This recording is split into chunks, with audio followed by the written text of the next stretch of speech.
Oke kawan-kawan, di video kali ini saya ada kiriman PGA MSI RX 6600 dengan kendala dari info pemiliknya, katanya diinstal driver lalu display ya.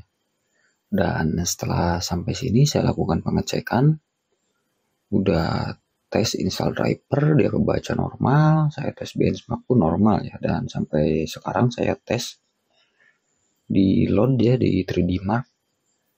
Di sini nggak ada kendala ya kalau saya tes. Dan untuk video kali ini mungkin nggak lama ya, saya hanya nunjukin dokumentasikan untuk PGA ini kalau PGA-nya itu normal ya, seperti yang kita lihat di sini di power supply.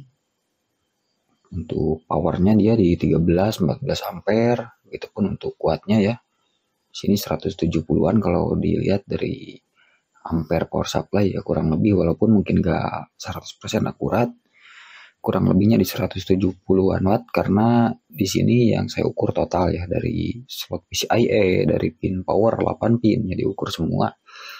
Kalau misalkan di OSD ya, atau di PC, misal di tampilan di sini ya, di benchmark, bisa kita lihat di sini untuk RX 6600 itu maksimal di 100-an watt ya, 70, 80, 100, mentoknya di 100. Cuman yang setahu saya ya, mungkin bisa juga salah, bisa koreksi di kolom komentar ya kalau salah. Kalau saya baca-baca dari skema, dari board view ya, itu dia pengukuran dari 8 pin power ya.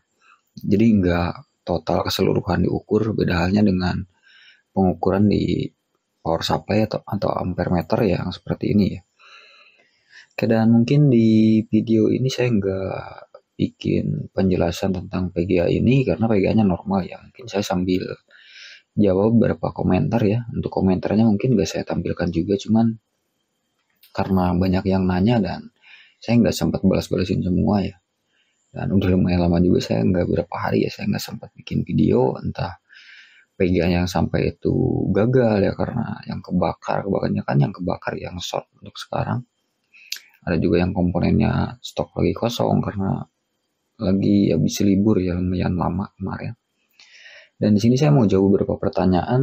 Ada yang kayak pertanyaan, ini PGA seri ini no display, kalau misalkan menggunakan display onboard atau dual GPU ya ke detect, cuman tanda seru, kira-kira bisa diservis atau enggak. Dan untuk pertanyaan ini sering saya jawab ya, untuk bisa atau enggaknya diservis, entah itu enggak display, entah itu mati total, semua untuk pertanyaan itu ya tentunya harus melakukan pengecekan di bagian mana kerusakannya, seberapa parah kerusakannya gitu ya. Kurang lebihnya mungkin seperti itu. Mudah-mudahan untuk kedepannya nggak ada lagi pertanyaan yang seperti itu ya, karena lumayan banyak di hampir saya buka di video ini ya, ada komentar yang serupa gitu.